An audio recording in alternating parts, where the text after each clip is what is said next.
Welcome, dear listener, to another journey through the less glamorous corners of history.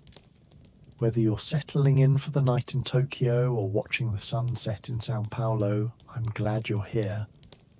Before we begin, if you find these explorations of historical reality helpful for sleep or simply fascinating, consider subscribing to join us on future voyages through the uncomfortable truths of the past.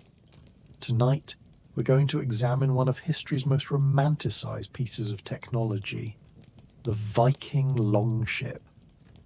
Popular culture has given us images of noble warriors sailing fearlessly across pristine seas, their dragon-prowed vessels cutting through waves with mythical grace. But the reality of life aboard these remarkable yet brutal ships tells a very different story. We'll explore not just the genuine genius of their design, but the profound human suffering that accompanied every voyage, the cramped quarters that bred disease, the constant wetness that rotted flesh, the navigational terrors that sent entire crews to watery graves, and the simple, grinding misery of surviving weeks or months in what was essentially a wooden coffin, barely keeping the North Atlantic at bay. This is the story of maritime innovation built on a foundation of human endurance, suffering, and all too often, death. Picture, if you will, the Norwegian coastline in the year 875. The geography here is crucial to understanding why the longship emerged as it did, and why its design demanded such terrible sacrifice from those who sailed it. Norway's coast is a maze of fjords, narrow waterways cutting deep into mountainous terrain where overland travel was nearly impossible. Communities were isolated by geography, connected only by water, which meant survival itself depended on maritime technology. The ships had to be shallow drafted to navigate rivers and beaches, yet seaworthy enough to cross open ocean. They had to be light enough to be portaged over land between waterways, yet strong enough to survive North Atlantic storms. This impossible set of requirements was met through brilliant engineering, overlapping planks clinker-built for flexibility, a single mast with a square sail, and a keel shallow enough to run up onto any beach. But here's what the sagas rarely mention. These design features that made the longship so versatile also made it profoundly unsuitable for human habitation. There was no shelter from the elements, no proper sleeping quarters, no sanitation facilities, no way to stay dry. The very flexibility that allowed the hull to bend with waves meant constant movement, constant wetness, constant cold. The shallow draft that enabled river navigation also meant every wave washed over the sides. And the open design that allowed for quick deployment of warriors also left crews completely exposed to hypothermia, frostbite, and the psychological torture of endless days trapped in a wooden vessel, barely keeping the killing sea at bay. Tonight, we'll explore how the same design brilliance that enabled Viking expansion also created floating chambers of disease, despair, and death. Let us begin with the most immediate and constant hardship, the inescapable wetness. Modern sailors enjoy watertight hulls, sealed compartments, and dry spaces below deck. Viking longships offered none of these comforts, and the consequences for human health were catastrophic. The clinker-built design, where overlapping planks were riveted together, created a hull that was flexible and strong, able to twist and flex with the waves rather than fighting against them. This flexibility prevented the ship from breaking apart in rough seas, a genuine engineering triumph. But flexibility requires gaps, and gaps allow water. Every joint between planks, every rivet hole, every place where the hull flexed under wave action became a point of water entry.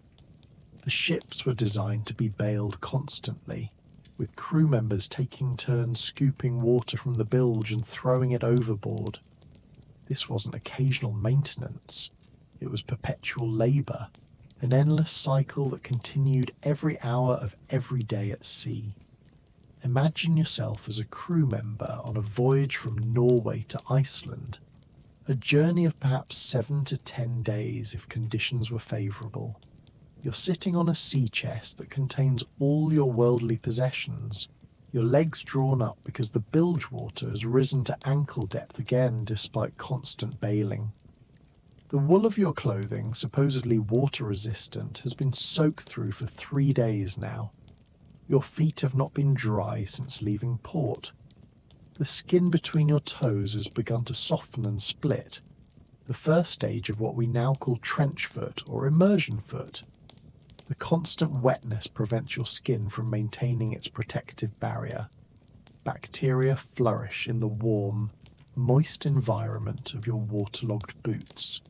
The itching starts first, then the burning, then the smell as tissue begins to break down. But there's no relief available. You cannot remove your boots because the deck is constantly awash, and even if you could, there's nowhere dry to put your feet.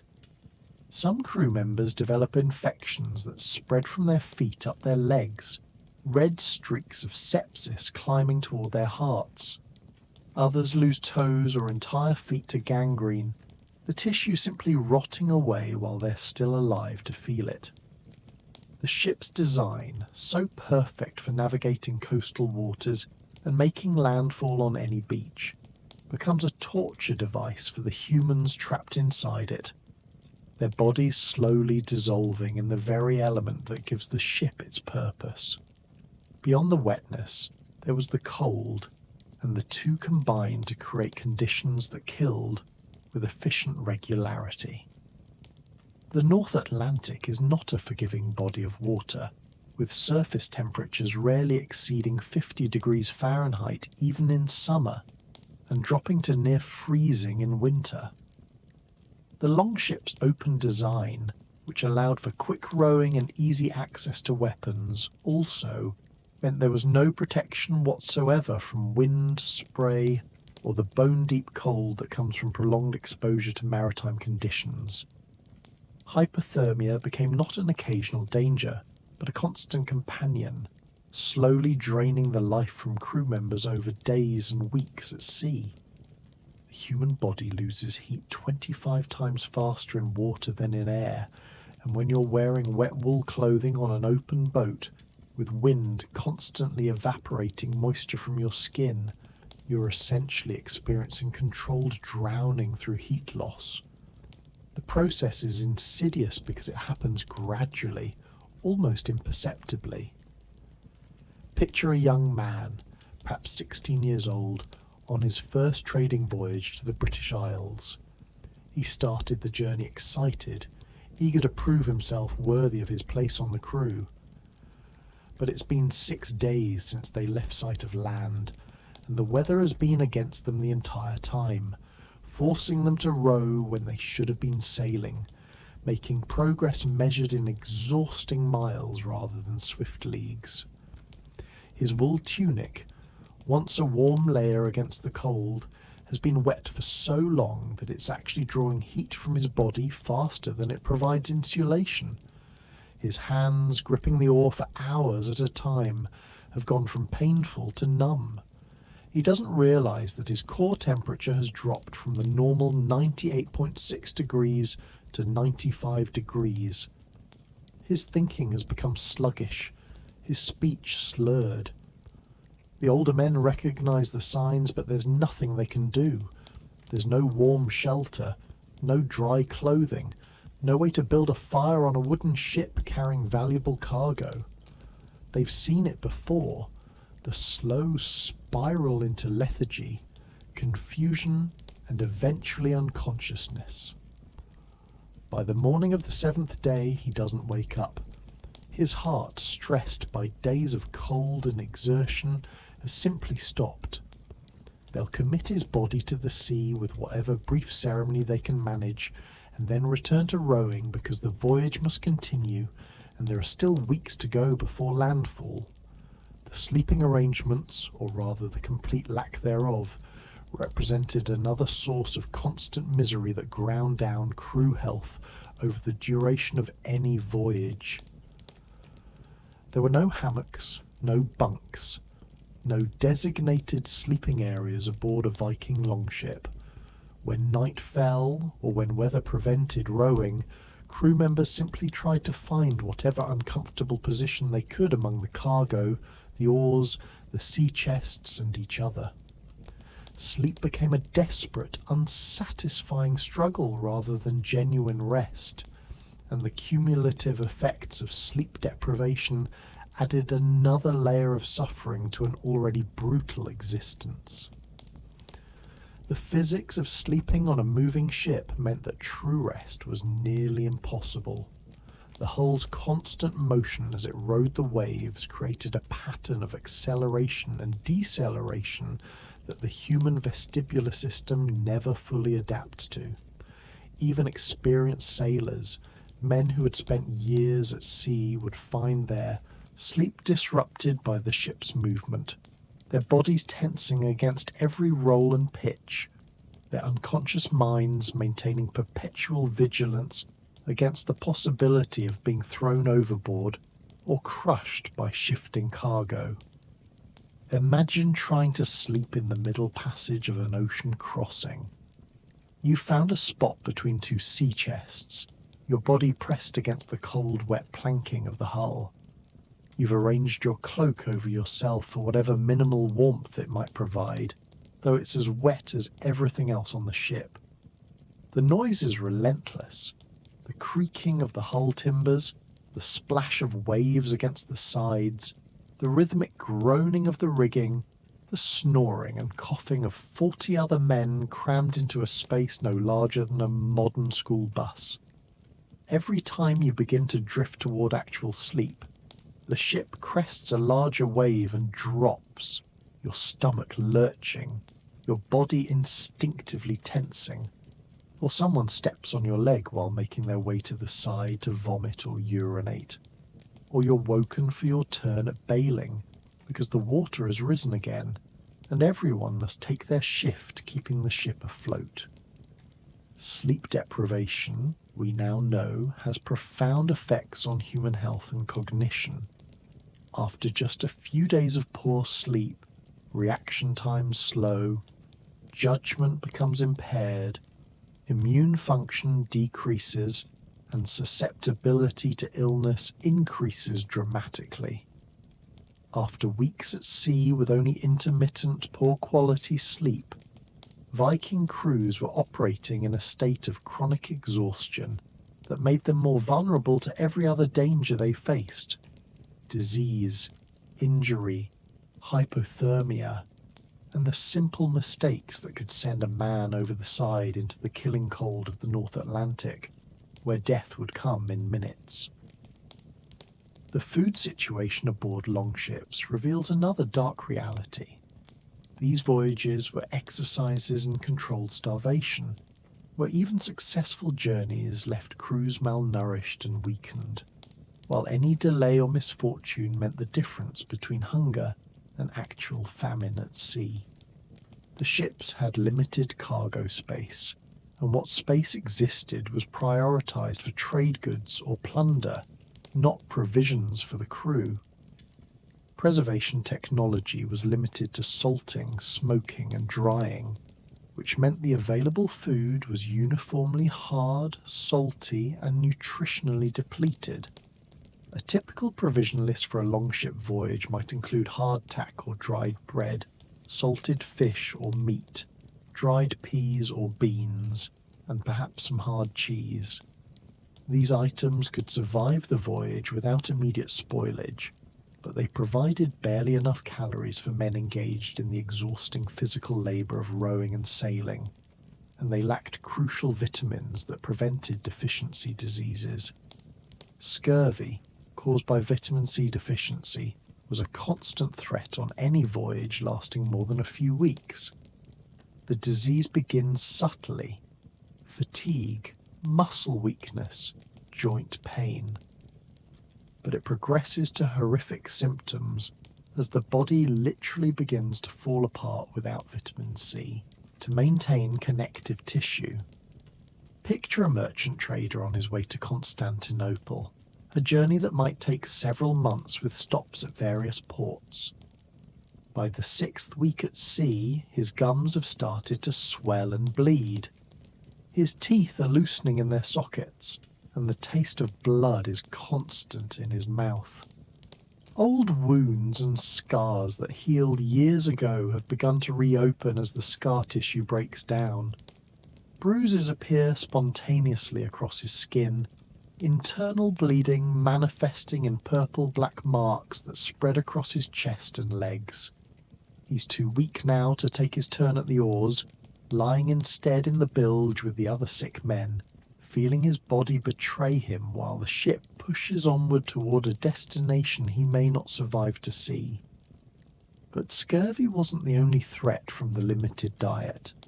The high salt content of preserved foods, combined with limited fresh water, led to dehydration even while surrounded by water. The lack of variety meant digestive problems, chronic diarrhea or constipation that further weakened already exhausted men. And when storms delayed the voyage or drove the ship off course, when what should have been a 2-week journey became 5 weeks, the carefully calculated rations ran out entirely, leaving crews to face the choice between starvation at sea or attempting a desperate landfall on hostile shores where they might be killed, but at least would die with full stomachs. Navigation without instruments reveals perhaps the most terrifying aspect of longship voyages. The crews were sailing across vast oceans using nothing but observation, experience, and hope, knowing that a single miscalculation could send them into emptiness from which there would be no return. We know from archaeological evidence and surviving accounts that Viking navigators used the sun's position, star patterns, the flight of birds, the colour of water, the types of seaweed, and perhaps primitive sun compasses to find their way across open ocean. These methods worked, as the Norse colonization of Iceland, Greenland, and temporary settlements in North America demonstrate.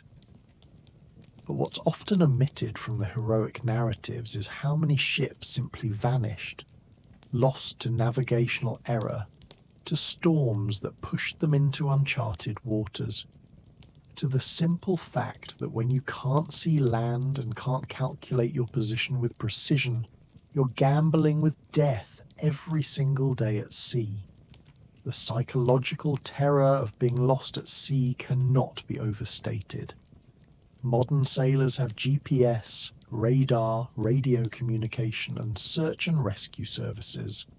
Viking crews had none of these safety nets.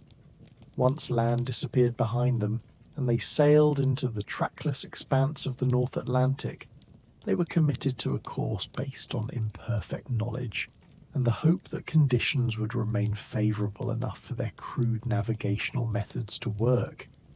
Imagine being part of a colonization voyage to Iceland. The navigator, an experienced man who has made this journey twice before, has been using the sun's position to maintain a westward course. But for the past 4 days, heavy clouds have obscured the sky. There are no stars visible at night, no sun during the day, nothing to fix your position or direction. The ship has been running before the wind, which has been steady from the east, so the navigator believes you're still heading roughly west. But what if the wind has shifted without anyone noticing? What if ocean currents have pushed you north toward the Arctic ice, or south toward waters where no land exists? The crew knows the journey should take 7 to 10 days, but it's been 12 days now, and there's been no sign of land. The bird that was supposed to guide you to shore flew away 3 days ago and never returned. Every man on board is doing the same mental calculation. The provisions will last perhaps another week if rationed carefully. The water supply is already running low, and if they don't find land soon, they'll face the choice between turning back and hoping to find Norway again, or pushing forward into an ocean that might extend forever. Some ships did make it, their stories passed down as tales of successful voyaging. But for every success, there were failures we only know about through absence, through ships that left port and simply never arrived, their crews dying of thirst or starvation in sight of land they couldn't reach, or freezing to death in Arctic waters they never intended to enter, or drowning when their ship finally foundered after being driven before a storm for days beyond counting. Disease spread through the cramped confines of a longship with terrifying efficiency, and the complete lack of medical knowledge meant that even treatable conditions became death sentences for significant portions of any crew. 40 men living in close quarters, sharing water sources, unable to wash themselves or their clothing, breathing the same air, touching the same surfaces, created perfect conditions for the transmission of infectious disease. Dysentery, typhoid, influenza, and various respiratory infections moved through crews like wildfire, and once established, there was no way to contain or treat them effectively.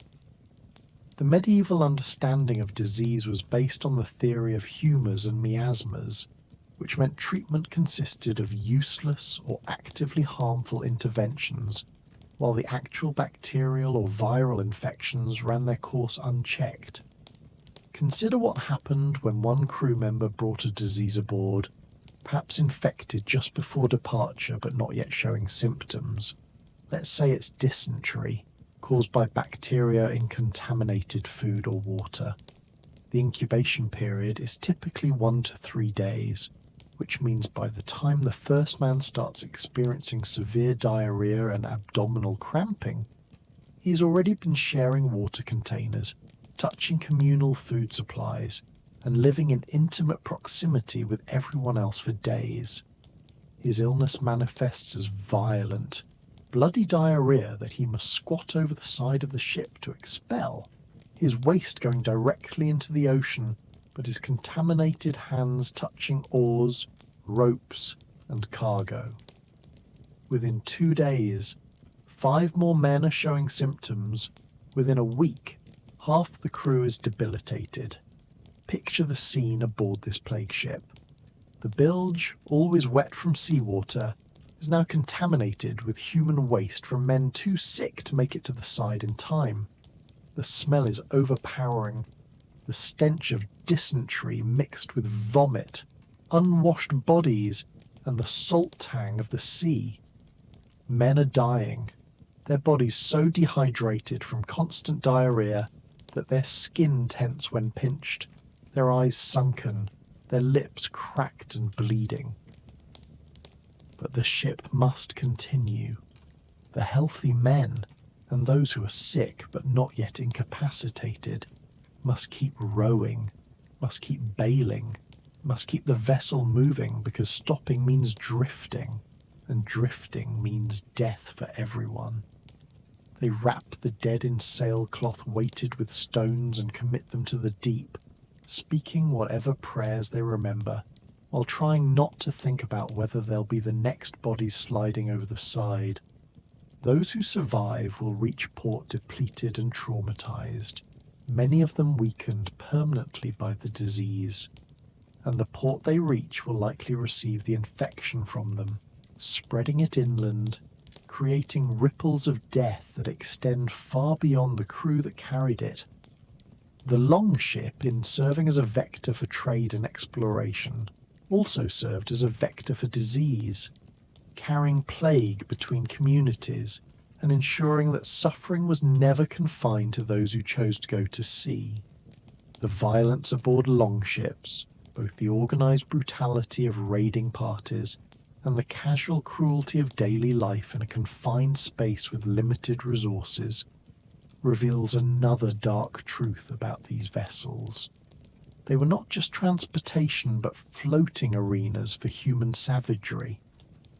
The social hierarchy aboard a Viking ship was strictly enforced through violence, or the threat of violence, and the close quarters meant that conflicts could escalate rapidly from verbal disputes to lethal confrontations with nowhere to escape and no authority but strength to mediate. We know from saga literature and archaeological evidence that Viking crews were not egalitarian brotherhoods, but stratified societies where free men, thralls, slaves, and warriors occupied very different positions with very different rights. The jarls and successful warriors had the best spots on the ship, the first choice of food, the authority to punish or reward as they saw fit. The lower status crew members endured not just the physical hardships we've discussed, but also the psychological burden of subordination enforced through beatings, humiliation, and the ever-present threat of being thrown overboard or sold as a slave at the next port if they proved unsatisfactory. Imagine a young thrall, perhaps captured during a raid on an English village, now forced to serve aboard the longship that destroyed his life. He has no sea chest because he owns nothing. He sleeps where he's told to sleep, usually in the wettest, most uncomfortable part of the ship. He gets the smallest rations and the hardest work. When the ship needs bailing, he bails until his arms scream with exhaustion. When the free men want the rowing benches for sleeping, he moves without complaint. But it's the casual violence that breaks him gradually, day by day. A kick for moving too slowly, a blow to the head for looking at a warrior the wrong way, a mocking laugh when he vomits over the side from seasickness, while the experienced sailors show no such weakness. There's no appeal, no justice, no escape. If he resists, he'll be beaten more severely or simply killed and thrown into the ocean. If he survives the voyage, he'll be sold in some foreign market, separated from whatever remnants of his old life he's been clinging to. The ship that represents freedom and adventure to the Norse warriors represents only imprisonment and suffering to him, a floating hell from which death might actually be a merciful release. And this violence extended beyond the treatment of slaves to conflicts between free men as well. In such close quarters, with exhaustion and hunger fraying nerves, with limited resources creating competition, fights were inevitable. A dispute over a gambling debt might end with a knife in the ribs. An accusation of cowardice might lead to a duel on deck while the ship wallowed in ocean swells.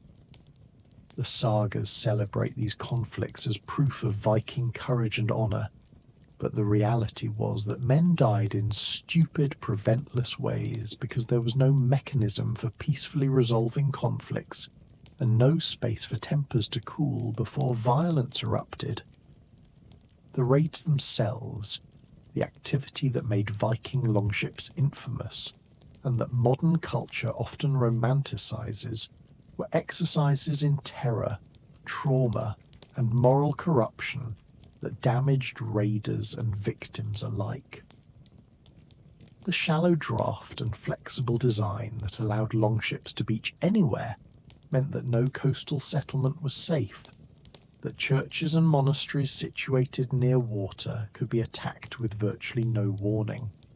But what's rarely examined is the psychological cost to the men who conducted these raids, the way that participating in organized violence, pillage, and enslavement changed the raiders themselves, creating trauma that they carried back aboard their ships and spread through their communities when they returned home. The logistics of a raid were brutally simple.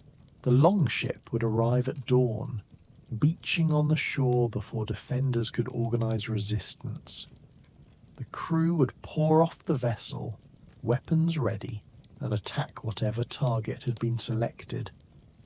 Monasteries were preferred because they often held valuable religious items and manuscripts, because they were poorly defended, and because killing monks was not seen as particularly risky or shameful in Norse warrior culture.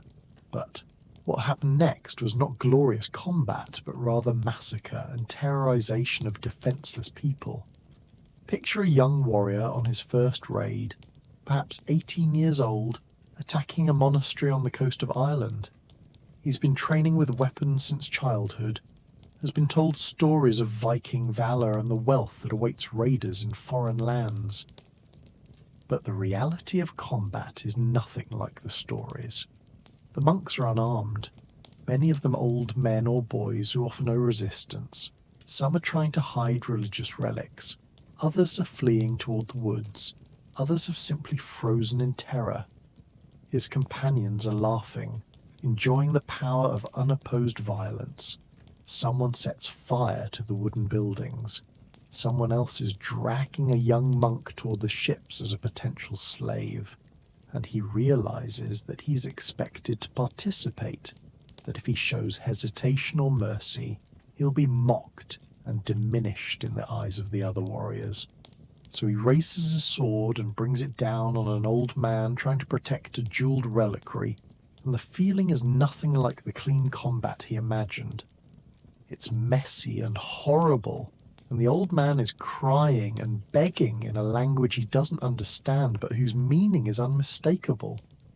He'll carry the image of that moment for the rest of his life, the weight of what he's done, the knowledge that he's capable of killing defenseless people for profit, and he'll carry it back aboard the longship, where he'll sit for weeks in silence amid the plunder, surrounded by captured slaves who weep quietly at night, returning home to a community that will celebrate his success, while he wrestles with the reality that he's become something monstrous in the service of greed and cultural expectation.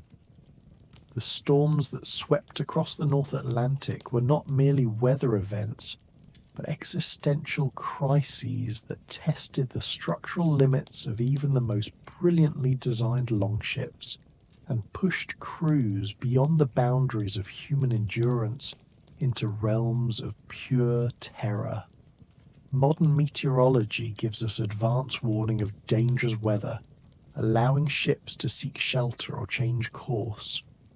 Viking navigators had no such advantage, encountering storms with no warning beyond perhaps a change in the colour of the sky or the behaviour of seabirds. When a storm struck, there was no safe harbour, no way to escape, only the desperate struggle to keep the ship afloat, while waves that could reach 30 or 40 feet in height tried to tear it apart. The clinker-built hull, so flexible in normal seas, would twist and groan under the assault of massive waves, the planks working against their rivets, opening gaps that let water pour in faster than any crew could bail. The single square sail, if still deployed when the storm arrived, would need to be taken down immediately or risk being torn to shreds or capsizing the vessel. But taking down a sail in high winds with waves washing over the deck required men to climb the rigging while the ship pitched violently, a task that sent sailors into the ocean with grim regularity. Imagine yourself aboard a longship caught in a North Atlantic storm 3 days from the nearest land. The waves are enormous, rolling mountains of grey-green water that lift the ship high, before dropping it into troughs so deep that the sky disappears, and all you can see is walls of water on every side. The wind is screaming, tearing at your clothing, filling your mouth and nose when you try to breathe. Every wave that breaks over the side fills the ship with hundreds of gallons of seawater that must be bailed immediately, or the vessel will sink from the sheer weight. You're bailing frantically, using whatever container you can find, throwing water over the side only to see the next wave replace it instantly. Your arms are beyond exhaustion, moving mechanically while your mind has gone somewhere else, somewhere it doesn't have to acknowledge that you're probably going to die in the next few hours. Men are screaming prayers to Thor, to Christ, to any god who might listen. Someone has been washed overboard, there one moment and simply gone the next, and there's nothing anyone can do except keep bailing and hope you're not next. The cargo has broken loose and is sliding back and forth across the deck, a deadly mass that could crush anyone it catches. The mast is creaking ominously, threatening to snap and take anyone near it when it falls. This goes on for hours, then a full day, then into a second night of pure survival where conscious thought has been replaced by animal desperation. If the ship survives, it will be battered and leaking, possibly blown hundreds of miles off course, with a crew so exhausted they can barely move, and several members dead or missing. The genius of the longship design might keep the vessel afloat, but it offers no protection for the humans aboard, who must simply endure or die. The psychological experience of being surrounded by open ocean, with no land visible in any direction, and nothing but water extending to every horizon, created a form of existential terror that many crew members never fully recovered from. Humans evolved as terrestrial creatures with an innate need for the security of solid ground and visible boundaries. The ocean violates both these needs profoundly, presenting an environment so alien to human psychology that extended exposure can trigger what we might now recognize as severe anxiety disorders, dissociation, and lasting trauma. The Norse called this ocean sickness, but it went far beyond simple nausea to encompass a complete psychological breakdown in the face of the sea's incomprehensible vastness. The symptoms would begin subtly after several days at sea. A sailor would become withdrawn, staring at the horizon with an intensity that suggested he was looking for something that wasn't there. He'd stop participating in the usual banter and storytelling that helped pass the time, stop eating even when food was available, stop sleeping despite exhaustion. His shipmates might recognize the signs, but there was nothing they could do. There were no therapists, no psychiatric medications, no understanding that what was happening was a medical condition rather than a moral failing or spiritual corruption. Picture a merchant sailor who has been at sea for 2 weeks on a voyage to Miklagard, Constantinople.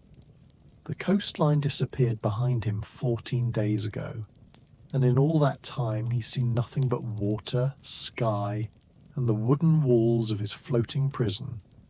His mind, desperate for the visual complexity and variety that human brains require, has started to malfunction. He sees things in the waves, shapes and faces forming in the spray. At night he hears voices calling from the darkness beyond the ship, voices he recognizes as dead relatives or gods demanding sacrifice. He knows intellectually that these experiences aren't real, but knowing doesn't stop them from happening. His grasp on reality is slipping, eroded by sensory deprivation and the constant grinding awareness that he's suspended over miles of water, kept from drowning only by planks of wood that creak and flex with every wave. His fear has become so overwhelming that he cannot function. During the day he sits unmoving, his eyes tracking movement no one else can see. At night he whispers to himself, conversations with entities that exist only in his deteriorating mind. The other sailors avoid him, made uncomfortable by this visible manifestation of the madness that lurks at the edge of all their minds. When the ship finally makes landfall, if it makes landfall, he'll need weeks or months to recover, if he recovers at all. Many men who experienced this ocean madness never went to sea again, the trauma too deep to overcome. Others went back because they had no choice, economic necessity forcing them to re-enter the environment that had broken them, carrying the psychological scars into each new voyage and sinking deeper into dysfunction with every crossing. Injuries aboard longships were common, inevitable really given the physical labour, the moving ship, the heavy equipment, and the complete lack of modern safety equipment, and the treatment available was so primitive that even minor injuries frequently led to permanent disability or death through infection. Every aspect of shipboard life presented opportunities for injury. Hauling on ropes could strip skin from hands or catch fingers and crush them. The oars, heavy timbers that required synchronized rowing, could slip and strike crew members in the face or chest. The sharp edges of weapons, always close at hand in case of attack, caused accidental cuts and stabs. The rolling of the ship sent men stumbling into hard wooden surfaces or over the side into the ocean. And any injury, no matter how minor it might seem initially, could become life-threatening in the wet, filthy environment of a longship, where infection was almost guaranteed, and medical knowledge consisted primarily of superstition and wishful thinking. The Norse understanding of anatomy and healing was based on observation and tradition, rather than anything we'd recognize as scientific medicine. They knew that certain herbs could reduce pain or inflammation, that cauterizing wounds with hot iron could stop bleeding, that maggots would sometimes clean wounds by eating dead tissue. But they didn't understand infection, didn't know about bacteria or viruses or the importance of sterilization. Their treatments were as likely to harm as help, and often the best outcome a seriously injured sailor could hope for was that his body's natural healing ability would overcome the damage before infection or blood loss killed him. Consider a rower who catches his hand between the oar and the ship's side during a particularly rough bit of manoeuvring. The impact crushes 3 of his fingers, breaking bones and tearing flesh. The immediate pain is excruciating, but the real nightmare begins in the hours and days that follow.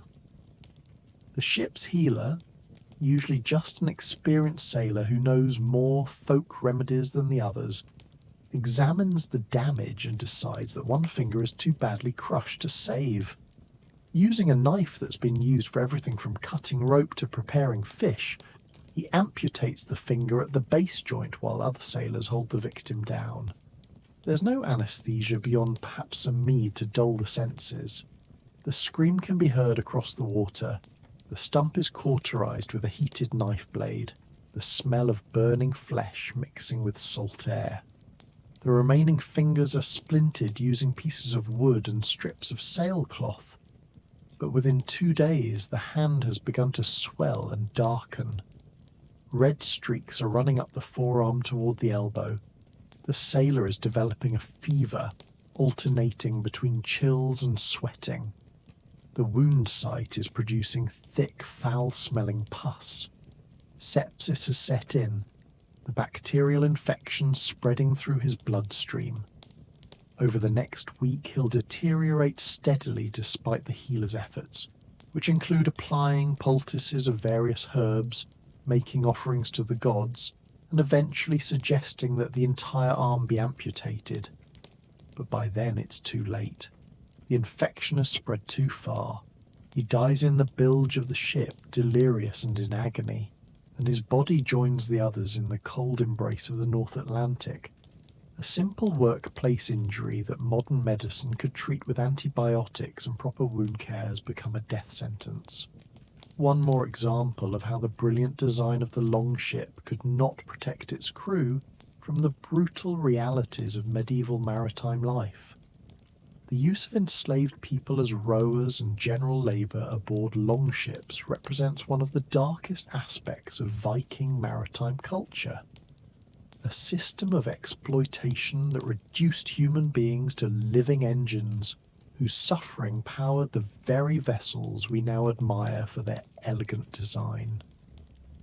Thralls, as slaves, were called in Old Norse society, were acquired through raids, purchases, or debt bondage, and those assigned to longships faced perhaps the worst conditions in an already brutal system of servitude. They provided the muscle for rowing when the wind failed, the labour for endless bailing, the bodies to do the jobs too dangerous or degrading for free men, and they did so under the constant threat of violence with no hope of escape and often no hope of survival. The practicality of using enslaved rowers was obvious from a purely logistical perspective. Free Norse warriors and merchants wanted to maximize profit and minimize their own physical suffering. Enslaved people represented unpaid labor that could be worked to exhaustion, that required minimal provisions since their survival was less important than their utility, and that could be disposed of without social consequence if they became too weak or sick to be useful. But the human cost of this system was staggering, with each voyage representing a mobile prison where torture and death were not aberrations but standard operating procedures. Imagine being one of these enslaved rowers, captured during a raid on your village somewhere along the Baltic coast, now chained to a rowing bench aboard a longship heading to markets in the west. You're naked except for a rough woolen rag, because clothing is wasted on someone who might not survive the voyage. Your wrist is shackled to the oar with an iron cuff that has already rubbed your skin raw, the wound weeping and beginning to fester. You row when commanded, pull the heavy oar through water for hours at a time while a free man with a whip walks the centre of the ship and strikes anyone whose rhythm falters. Your hands have blistered, the blisters have burst, and now you're rowing with exposed flesh that bleeds onto the oar handle. Your back is striped with lash marks from previous beatings. You're fed once a day, a handful of grain or a piece of dried fish, barely enough to sustain life, let alone provide energy for the labour demanded of you. At night you're not unchained, but simply left at your bench, unable to lie down properly, unable to move more than a few feet in any direction. The cold is unbearable, but you're given nothing extra for warmth, because you're property, not a person deserving of comfort. You watch free men sleep under cloaks near the relative shelter of the cargo, while you shiver and feel your body slowly failing. Some of your fellow slaves have already died, their bodies unceremoniously thrown overboard after their shackles were removed to be used on replacements. You know you'll likely join them soon, your strength depleting with every mile rowed, your health destroyed by exposure, malnutrition, and despair. And perhaps worst of all is the knowledge that your suffering serves no higher purpose, contributes to no noble cause, but exists merely to make the journey slightly more comfortable and profitable for the men who own you. The genius of the longship design included provisions for utilizing enslaved labor efficiently, and that efficiency was measured in human lives consumed and discarded. The cumulative psychological toll of extended voyages created a form of trauma that we might now recognize as similar to combat-related post-traumatic stress disorder, with survivors returning home fundamentally changed by their experiences at sea, carrying invisible wounds that would affect them and their communities for the rest of their lives. The combination of constant danger, physical suffering, witnessing death, and the sustained hypervigilance required to survive weeks or months aboard a longship created neurological and psychological changes that persisted long after the voyage ended. Modern neuroscience has shown us that prolonged stress and trauma actually change the structure and function of the brain, affecting areas involved in memory, emotion regulation, and threat detection. And there's every reason to believe that Viking sailors experienced similar changes despite having no framework to understand or address them. The symptoms would manifest in various ways after returning home. A man might startle violently at sudden noises, his body reacting as if still aboard a ship where unexpected sounds could signal disaster. He might have nightmares that replayed the worst moments of the voyage, waking screaming about drowning or storms or the faces of people who died. He might become emotionally numb, unable to connect with family and friends, feeling like he'd left some essential part of himself on the ocean and returned as a hollow shell going through the motions of normal life. Or he might become hyper-aggressive, his threat response system stuck in overdrive, interpreting minor slights as deadly challenges and reacting with violence that shock those who knew him before he went to sea.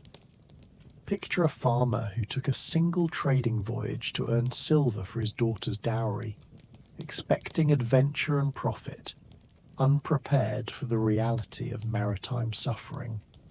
He survived a storm that killed 3 crew members, watched a friend die of dysentery, spent 6 weeks in conditions of sustained misery that exceeded anything in his previous experience. Now he's home, physically intact but psychologically shattered. His wife notices that he doesn't sleep properly, that he wakes gasping and thrashing in the night. His children notice that he flinches at their laughter, that he seems distant and unreachable. His neighbours notice that he drinks more than he used to, that he'll sometimes stop in the middle of a conversation and stare into the distance, seeing something they cannot see. He's experiencing what we now call intrusive memories, where his brain involuntarily replays traumatic events with such vividness that he temporarily cannot distinguish past from present. He's struggling with survivor's guilt, wondering why he lived when others died, whether he could have done something differently. He's dealing with an altered sense of safety, knowing now in a way he can never unknow that the world is a dangerous place where death can arrive without warning or fairness. But his society has no concept of psychological trauma as a medical condition. If he complains, he'll be seen as weak or cursed by spirits. If he seeks help, there are no therapists or support groups, only perhaps a priest who might suggest prayer and penance. So he suffers in silence, medicating with alcohol, growing increasingly isolated, the voyage that was supposed to improve his family's circumstances instead destroying his ability to be present for them. And his is not an unusual case, but rather the normal outcome for many who survived extended time at sea, creating communities filled with traumatized men whose suffering went unrecognized and untreated. The presence of children aboard longships, whether as crew members on family trading voyages or as enslaved captives taken during raids, reveals another dimension of suffering that popular narratives rarely acknowledge. Norse society was pragmatic about childhood, with children expected to contribute economically from an early age, and the sons of sailors and traders would often begin learning maritime skills as young as 10 or 12 years old, through direct participation in voyages. But exposing children to the brutal conditions of longship travel was not character-building adventure, but rather child endangerment that resulted in high mortality rates and lasting physical and psychological damage to those who survived. The decision to bring a child on a voyage was usually economic rather than educational. An extra pair of hands meant one more person to bail, to adjust rigging, to help with loading and unloading cargo. The child didn't need to be paid wages like a hired crew member, and family labour was considered more trustworthy than outsiders. But the physical demands of maritime work were brutal for adult men, and absolutely devastating for developing bodies.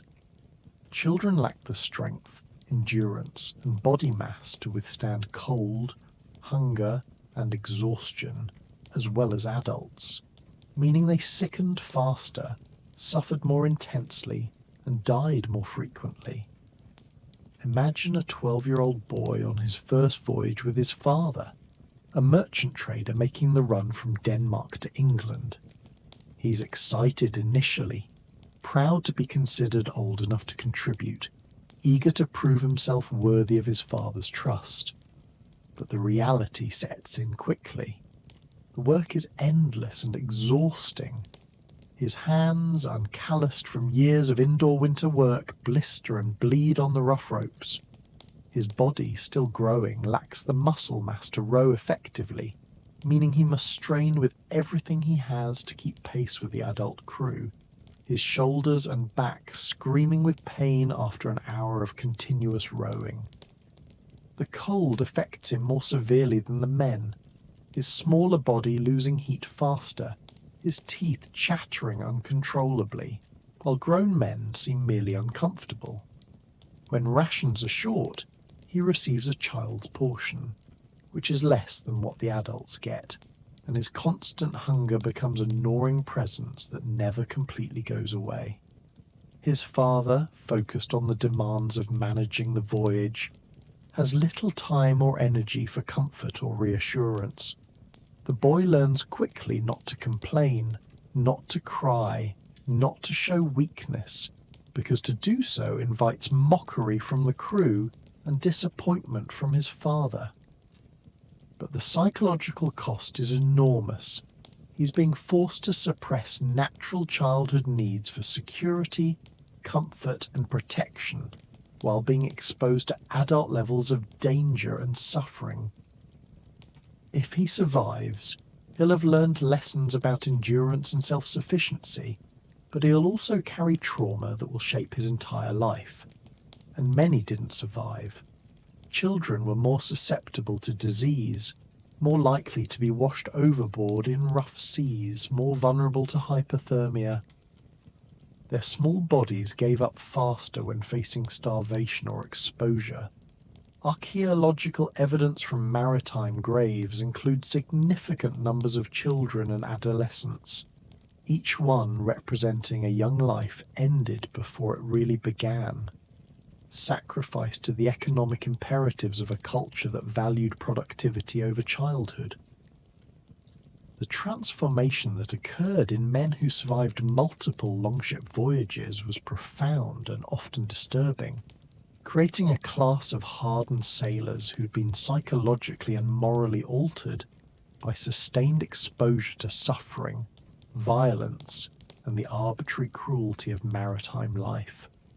These veteran sailors were valuable for their experience and skills, but they were also frequently brutalized individuals whose capacity for empathy and normal human connection had been eroded by years of trauma and survival-focused existence. Their presence aboard ships created a culture of callousness and casual cruelty that made conditions worse for everyone, especially newcomers and those of lower status, perpetuating cycles of abuse across generations of maritime workers. The process of transformation was gradual but inexorable. A man's first voyage might horrify him, the suffering of others might trigger his compassion, the deaths might haunt his dreams, but with each subsequent voyage the horror diminished. What once shocked became normalized. The deaths of crew members transitioned from tragedy to routine inconvenience. The suffering of enslaved rowers evolved from disturbing to simply part of the background noise of maritime life. This psychological numbing was a survival mechanism, a way to function in an environment of constant suffering without being paralyzed by empathy or moral qualms. But it came at the cost of a person's humanity, creating individuals who could witness or inflict cruelty without emotional response. Picture a ship's captain who has been sailing for 25 years, who has commanded dozens of voyages and survived everything the North Atlantic could throw at him. He's competent, experienced, valuable to any merchant operation, but he's also fundamentally broken in ways that would be obvious in a less brutal society. He views crew members as tools, replaceable resources to be used efficiently, rather than humans deserving of consideration. When a rower collapses from exhaustion, he doesn't see a fellow human in distress, but rather a problem to be solved, usually by beating the man until he either starts rowing again or dies and can be replaced. When provisions run short, he calculates rations based purely on utility, giving the smallest shares to those whose labour is least essential, which often means enslaved people and the sick, accelerating their deaths to preserve resources for the more productive crew members. When violent storms strike, he makes decisions about who to save and who to abandon with cold pragmatism, throwing wounded men overboard to lighten the ship without a second thought. He's the product of a system that rewards survival over morality, that values experience over compassion, and his presence aboard ships creates an environment where newer sailors learn that to succeed in maritime life, they too must suppress their humanity, must become like him, effective, experienced, and emotionally dead. This cycle of trauma and brutalization meant that longship culture became progressively more cruel over time, with each generation of sailors learning from the previous generation that suffering was not something to be minimized, but something to be endured stoically and inflicted casually, creating floating communities where the worst aspects of human nature were cultivated and celebrated as professional virtues. The superstitions and religious practices aboard longships reveal the depth of terror that sailors felt, their desperate attempts to exert some control over forces they didn't understand through rituals, sacrifices, and the constant appeasement of gods and spirits who were believed to control their fates. The Norse pantheon included several deities associated with the sea and storms, particularly Njord and his children, but even more concerning were the various hostile entities thought to inhabit the ocean, Draugr or sea, drowned dead, who would drag living sailors to join them, the Midgard serpent that encircled the world beneath the waves, and countless unnamed spirits that could capsize ships or drive crews mad if offended. The relationship between sailors and these supernatural forces was one of perpetual anxiety, with every misfortune interpreted as divine displeasure, and every ritual performed with the desperate hope that it might make the difference between survival and death. The practices ranged from relatively benign offerings to horrific sacrifices that revealed just how terrified these sailors were. Before a voyage, it was common to sacrifice animals at the shore, spilling blood into the water to ensure safe passage. During the voyage, portions of food and drink would be thrown overboard as offerings, even when rations were already desperately short, because the wrath of the sea gods was considered more dangerous than starvation. When storms struck, crews would make frantic vows, promising elaborate sacrifices if they survived, sometimes pledging to give up portions of cargo or plunder that represented months of risk and labour.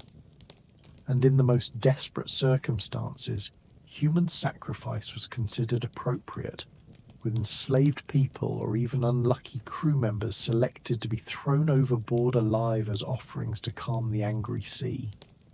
Picture a crew caught in a storm that has lasted 3 days without showing any sign of abating.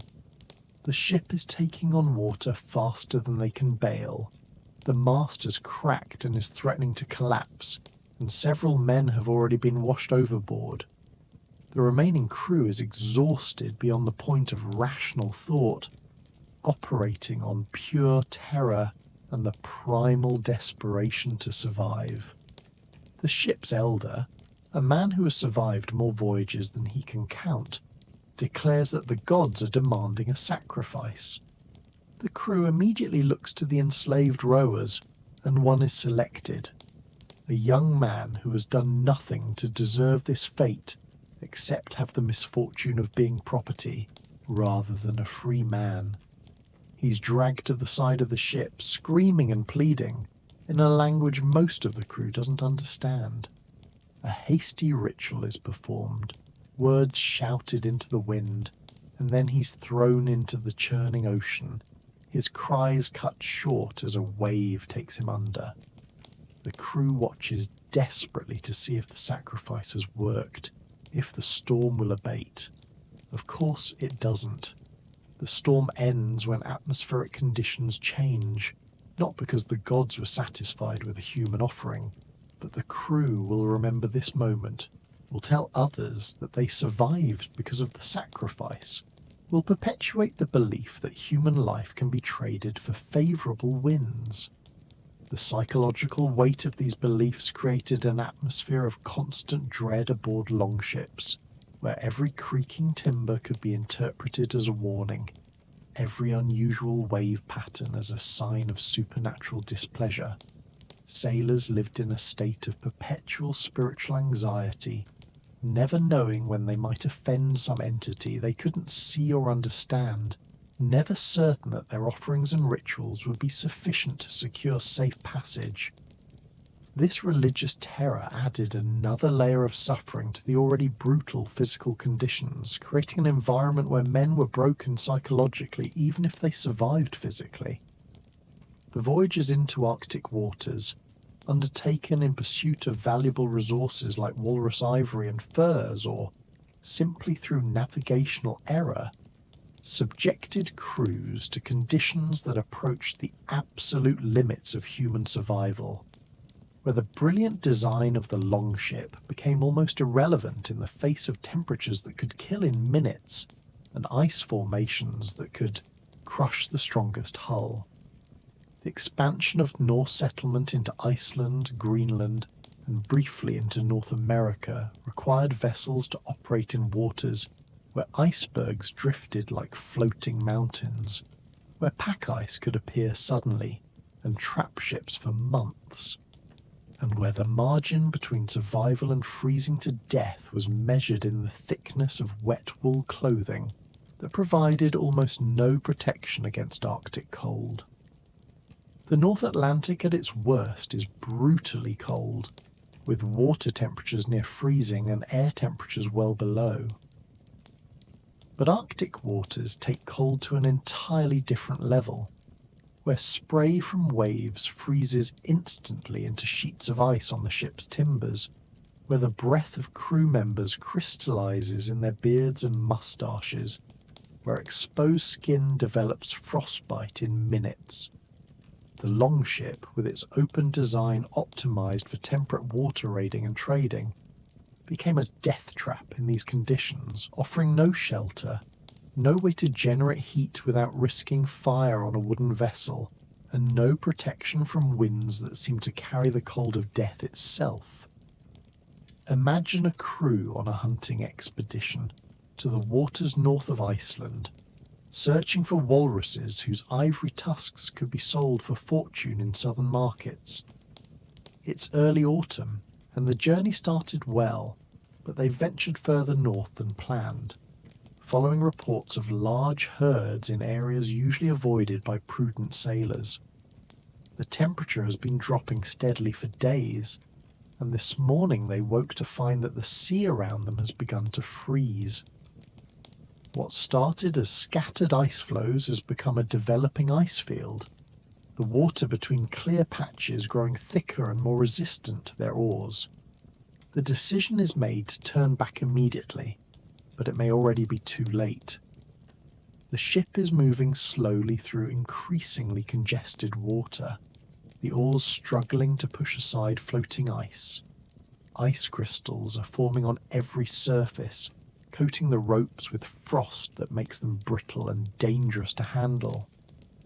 One crew member has already lost 2 fingers to frostbite, the flesh having turned black overnight after he failed to keep his hands moving during his watch.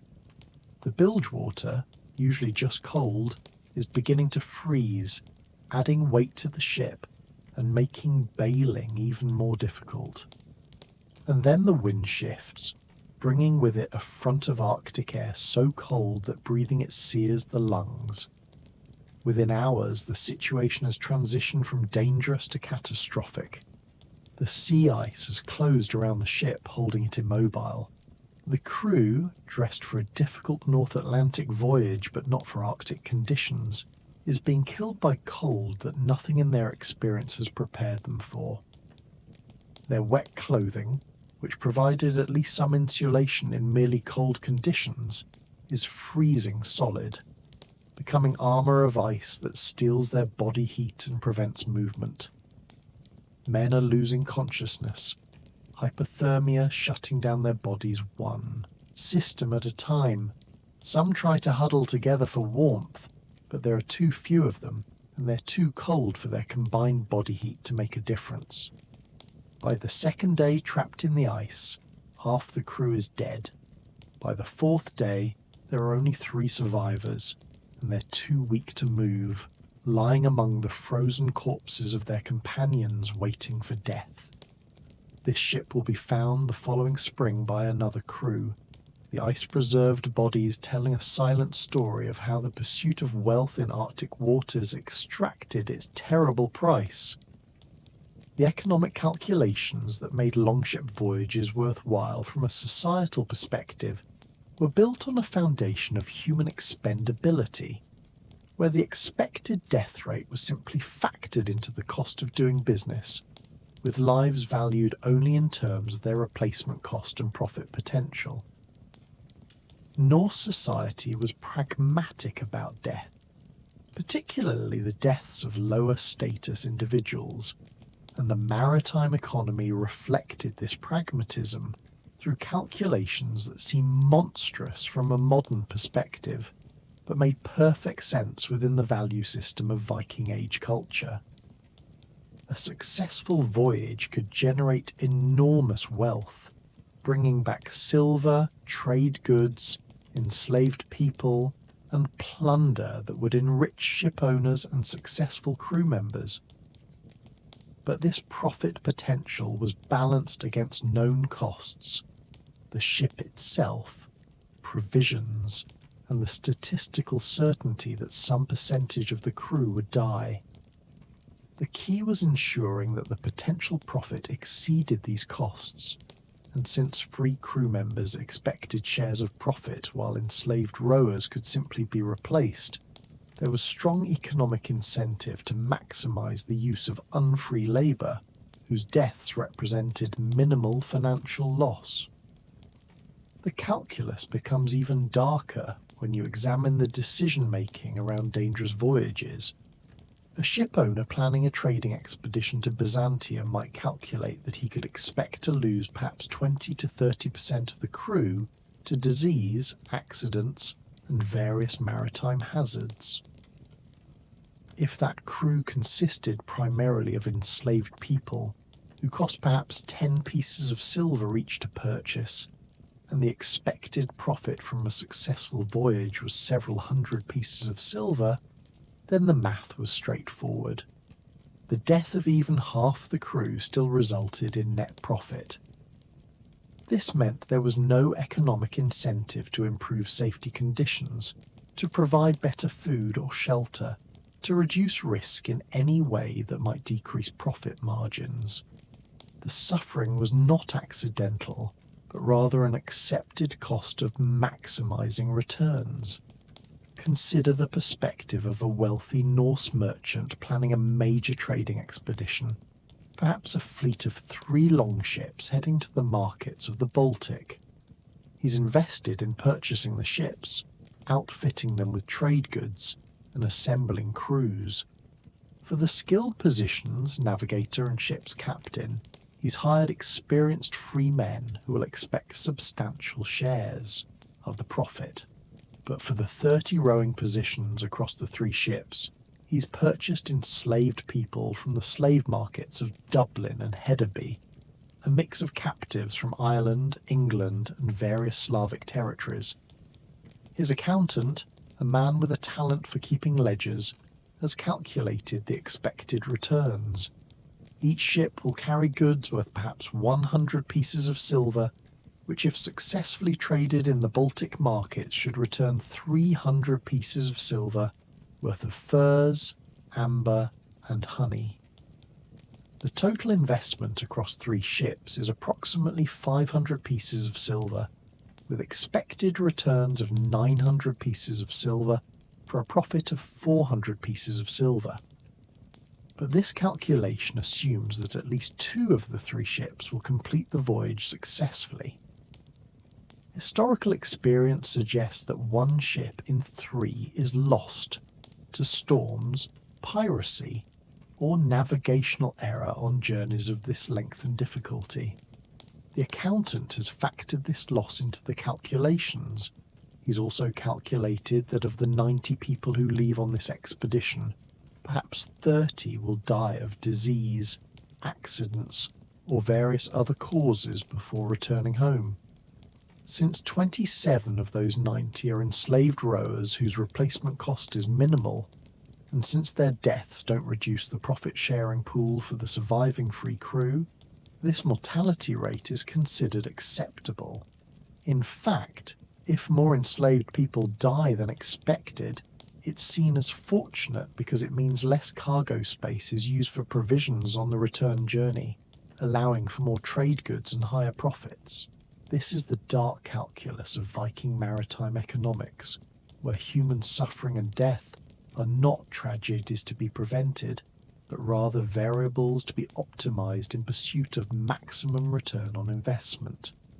The fate of women aboard longships represents a particularly harrowing dimension of maritime suffering, as women travelled as captives, as wives of settlers, or occasionally as traders, each category experiencing forms of vulnerability and exploitation that were amplified by the confined, lawless environment of a vessel at sea. Norse society had complicated attitudes toward women's status, with some women wielding considerable economic and social power on land, but aboard ships the normal social protections broke down almost entirely, leaving women exposed to violence, sexual exploitation, and the same brutal physical conditions that killed male crew members, with the additional burdens of pregnancy, menstruation, and the complete lack of privacy or sanitation facilities that might have preserved some measure of dignity. The majority of women aboard longships were there involuntarily, captives taken during raids on monasteries, villages, and towns across Europe. These women were property, destined for sale in slave markets or personal use by the raiders, and their treatment during the voyage was determined entirely by the whims of men who viewed them as commodities rather than humans.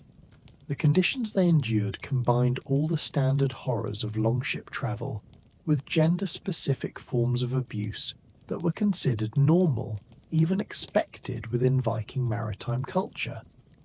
Picture a young woman, perhaps 18 years old, captured during a raid on a Frankish coastal village. Her entire world has been destroyed in a single morning. Her family killed or scattered, her home burned, her community shattered. Now she's aboard a longship with 40 Norse warriors who speak a language she doesn't understand, heading toward a future she can't imagine and doesn't want. She's kept near the stern of the ship, hands bound to prevent escape attempts, though where she might escape to in the middle of the ocean is a question that speaks to desperation rather than logic. The physical conditions affect her as brutally as they affect male captives. The cold, the wet, the hunger, the disease. But she also faces sexual violence as a matter of routine, with her captors viewing her body as part of their plunder, something to be used and discarded at their convenience. There's no privacy, no moment when she's not visible to the crew, no possibility of maintaining any boundary between herself and her captors.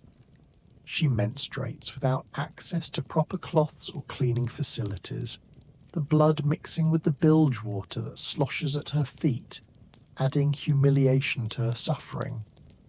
If she becomes pregnant during the voyage, as many captive women did, she'll face the additional burden of morning sickness while already dealing with seasickness, the physical demands of pregnancy while malnourished and exhausted, and the psychological horror of knowing she's carrying a child conceived through violence and destined to be born into slavery.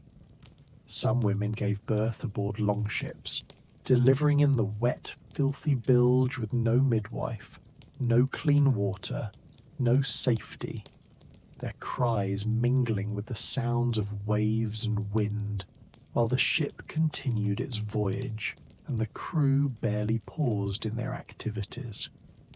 Many of these infants died within days, their small bodies committed to the ocean, barely noticed losses in a maritime culture that viewed high mortality as simply the cost of doing business. The women who survived the voyage would be sold in markets at Dublin, Hedeby or Birka, separated from any other captives they'd bonded with during the journey, entering a new phase of slavery on land but carrying forever the trauma of their time at sea. The weeks or months when they'd been reduced to cargo on a floating prison, their suffering considered so unremarkable that it rarely merited mention in the sagas and histories that celebrated Viking maritime prowess.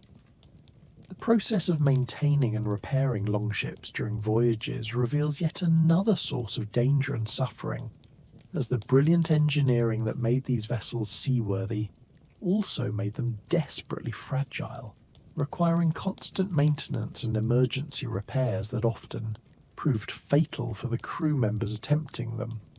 The clinker-built hull with its overlapping planks and iron rivets was designed to flex with the waves, but this flexibility came at the cost of structural integrity, with joints constantly working loose, planks cracking under stress, and rivets failing at unpredictable moments.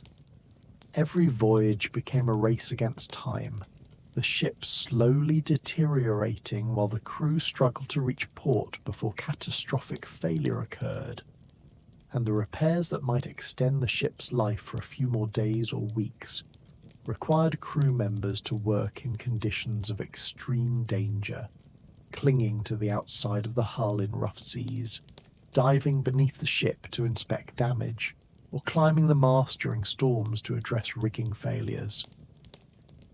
The tools and materials available for repairs were primitive and limited. Ships carried spare rope, extra lengths of wool for caulking gaps between planks, perhaps some spare iron rivets if the voyage was well provisioned. But there was no dry dock, no crane, no way to properly access the hull's underwater sections without someone going into the water. The North Atlantic is cold enough to kill through hypothermia in minutes, and asking a crew member to dive beneath the ship to inspect or repair damage was essentially asking him to risk his life in hopes of extending everyone's survival by a few more days. Imagine a situation where the ship has struck a submerged rock or piece of driftwood, opening a crack in the hull below the waterline. The damage isn't catastrophic immediately. The ship isn't sinking quickly enough to force abandonment, but water is pouring in at a rate that exceeds the crew's ability to bail for more than a few hours. Something must be done, and quickly, but the only solution is for someone to go into the water and attempt to plug the hole from the outside while others work from inside the hull. A young crew member volunteers, partly from courage, partly from the knowledge that if no one does this, everyone dies anyway. He strips down to minimize the weight of waterlogged clothing, though this means his unprotected skin will be exposed to water that's barely above freezing. He ties a rope around his waist so he can be pulled back aboard, takes several deep breaths, and goes over the side. The cold hits him like a physical blow, driving the air from his lungs, causing his entire body to gasp and spasm. He dives beneath the hull, feeling along the planks with hands that are already going numb, searching for the damaged section. The ship is moving, rolling with the waves, and the hull threatens to crush him against the water's surface or drive him under if he's not careful. He finds the crack, pulls a wadded piece of wool cloth from his belt, and tries to force it into the gap, but his hands aren't working properly anymore, the cold having stolen their dexterity. He surfaces, gasping, climbs back aboard with help from the crew and collapses on the deck shivering, so violently he can barely speak. The repairers brought them perhaps a day before the cloth works loose and needs to be replaced. They'll need to repeat this process, sending someone into the killing cold again and again, each time risking death from hypothermia until they reach port or until the ship fails completely. This is the reality behind the elegant design. Constant degradation requiring constant maintenance, with every repair demanding human sacrifice in the form of risk, suffering, and all too often, death. The return voyages, after months of trading, raiding, or exploration, were often more deadly than the outbound journeys because ships were overloaded with cargo and plunder. Crews were already weakened by the initial voyage, and the psychological exhaustion of simply enduring so much suffering made men careless and prone to fatal mistakes. The successful acquisition of trade goods or plunder created a perverse incentive to overload the ship beyond safe capacity, cramming the hull with furs, amber, silver, enslaved people, and whatever else had been acquired, leaving even less space for the crew and reducing the ship's freeboard to dangerous levels where even moderate waves could swamp the vessel. And the crew members who had survived the outbound journey were not the healthy, well-fed sailors who had departed home, but rather exhausted, often sick, sometimes injured men operating on the ragged edge of endurance. The combination of overloading and crew depletion created conditions where return voyages became floating disasters waiting to happen, with death rates that often exceeded those of the initial journey. The mathematics of cargo capacity versus crew survival were brutal in their clarity. A longship designed to carry a crew of 40, plus some cargo, might return with 30 surviving crew members, but cargo that weighed as much as 20 additional people would have. This meant the ship sat lower in the water, making it more vulnerable to waves washing over the sides, more prone to swamping in rough conditions, and more difficult to bail because the water had less distance to rise before the ship became critically unstable. But refusing to bring cargo home meant the entire voyage had been pointless, the deaths and suffering yielding no profit, an outcome that seemed wasteful in ways that killing a few more crew members through overloading did not. Picture a trading vessel that left Iceland 3 months ago with a crew of 35, heading to the markets of Norway to exchange walrus ivory and furs for grain, iron tools, and luxury goods. The trade went well. They acquired everything they hoped for and more. But it's been a hard 3 months. 5 crew members died during the outbound voyage from disease and accidents. Another 3 died in port from drinking contaminated water. 1 was killed in a tavern fight. The remaining 26 men faced the choice of leaving valuable cargo behind or attempting the return journey, dangerously overloaded. Economics wins, as it almost always did. They load the ship until the waterline is barely a hand's width below the top strake, gambling that the weather will hold. It doesn't. 4 days from home, a storm that would have been survivable in a properly loaded ship becomes catastrophic. Waves that should wash over the sides and drain away instead pour into the hull faster than the depleted crew can bail. The ship is sluggish, responding slowly to the steering oar, sitting heavy in the water like a wounded animal. One particularly large wave breaks over the bow, and the weight of water drives the ship's nose down. Another wave follows before the ship can recover, adding more weight. The crew is bailing frantically, throwing cargo overboard in a desperate attempt to lighten the load, but it's too late. The ship's nose dips further, water pouring in over the sides now from the simple fact of being too low, and within minutes the vessel has gone from struggling to sinking. Some crew members try to cling to floating cargo, to barrels and wooden chests that might keep them afloat until rescue arrives. But there is no rescue coming. They're days from any shore, in water too cold to survive for more than minutes. The ship disappears beneath the waves, carrying with it men who survived 3 months of hardship, only to die within sight of home because greed and economic pressure convinced them to take a risk that killed them. The cargo they died trying to transport settles to the ocean floor, worthless now. The profit that justified the overloading dispersed across the North Atlantic seabed, along with the bodies of men who valued silver more than safety. The destinations these voyages reached, the places deemed worth the terrible cost in human suffering, reveal the driving forces behind Viking maritime expansion. Resources, wealth, and the simple fact that staying home often meant starvation or poverty in communities where arable land was limited and populations were growing. The romantic view of Viking voyages emphasizes adventure and exploration. The fearless Norse venturing into unknown waters from love of discovery. The reality was more prosaic and desperate. People risked horrific suffering and probable death at sea because the alternatives at home were often equally grim.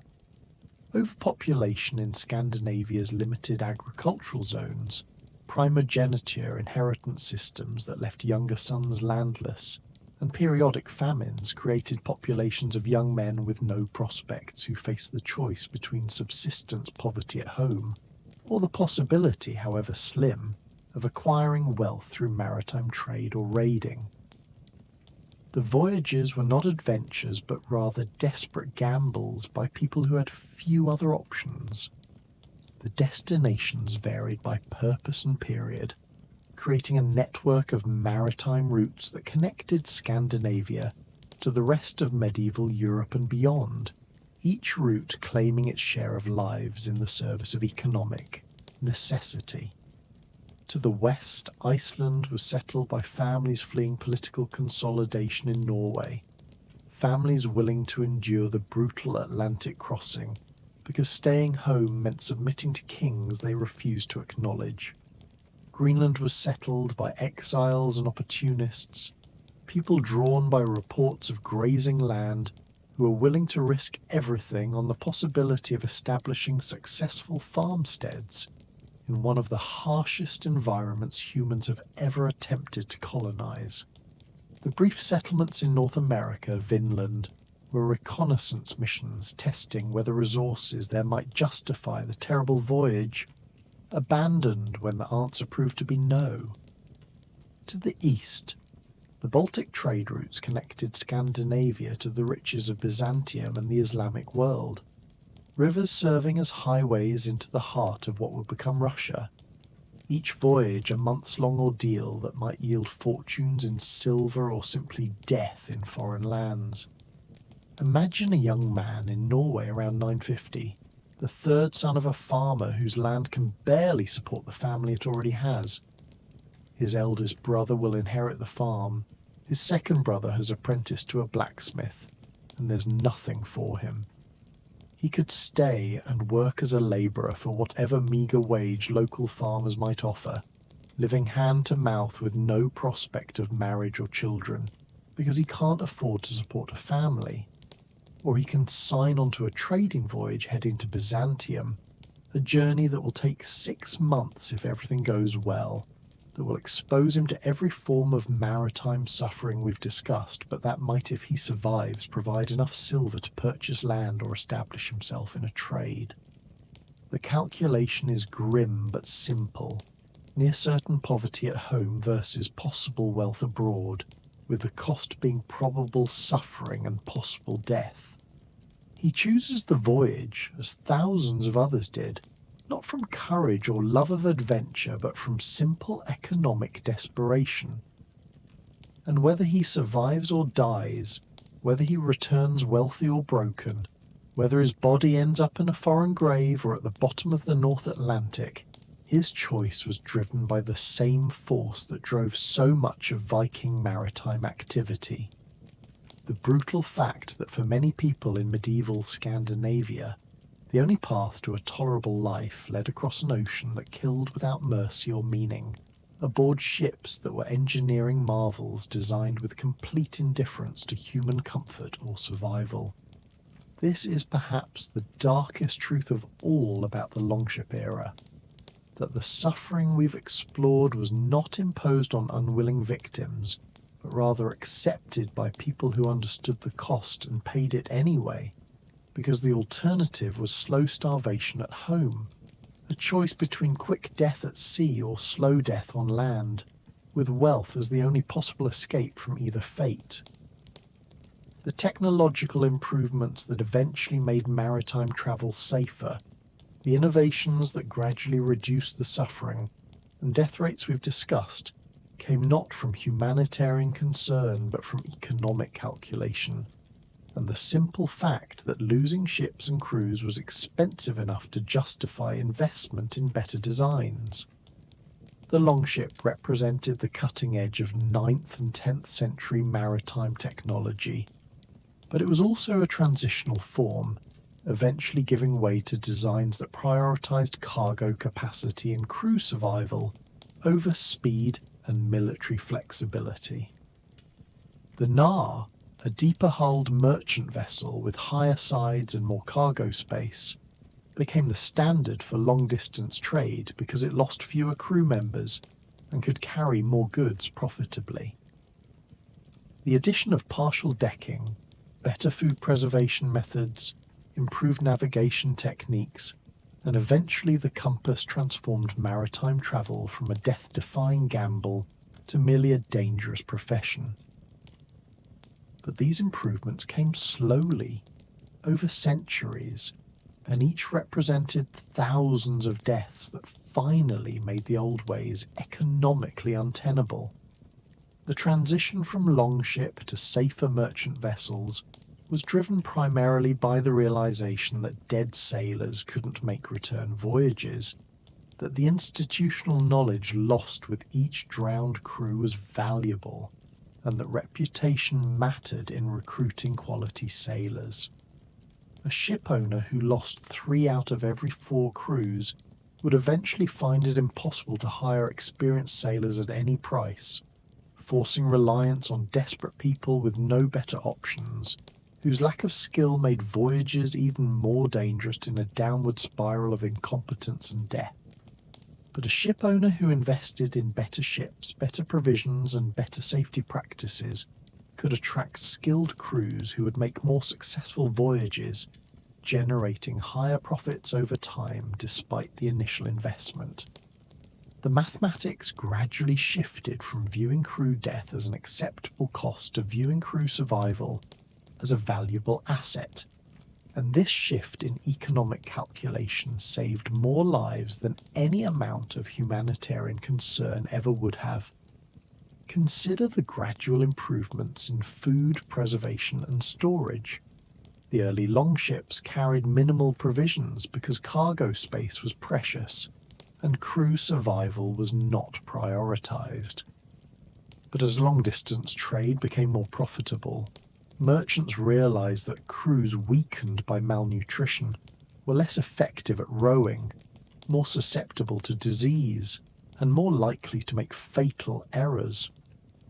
The investment in better provisions, larger stores of food, and techniques like pickling and smoking that preserved more nutritional value began to pay for itself through reduced crew mortality and increased voyage success rates. Similarly, the development of better navigation techniques, including the use of coastal landmarks, the compilation of sailing directions, and eventually primitive compasses, reduced the number of ships lost to navigational error, which made voyages more predictable and profitable. Each small improvement in safety was adopted not because anyone cared about suffering, but because suffering had become expensive enough to justify the cost of reducing it. And yet, even with these improvements, maritime work remained extraordinarily dangerous well into the modern era. The fundamental problem of putting humans on wooden vessels in the middle of hostile oceans couldn't be fully solved, only mitigated. Sailors in the Age of Sail, centuries after the Viking era, still died from scurvy, still drowned in storms, still suffered from the psychological toll of extended time at sea. The improvements that followed the longship era reduced the death rate from perhaps 30 or 40% down to 10 or 15%, a significant improvement, but hardly a solution. What changed was not that maritime work became safe, but rather that it became marginally less deadly, enough to make it economically viable as a long-term profession, rather than a desperate gamble by people with no other options. The legacy of the longship era is thus not just the expansion of Norse culture across the North Atlantic, or the development of shipbuilding techniques, but also the demonstration that human suffering, when cheap enough, will be readily accepted by societies that value profit and expansion over individual welfare, and that improvements in safety come only when suffering becomes too expensive to ignore. A lesson that remains relevant in examining modern labour practices and the ongoing tension between human welfare and economic efficiency. The archaeological evidence that allows us to reconstruct these stories of suffering comes from scattered sources: ship burials that preserved vessels and sometimes human remains, maritime graves that tell stories of injury and disease, written accounts that mention voyages in passing, and the occasional preserved wreck that offers glimpses of the material reality of Viking maritime life.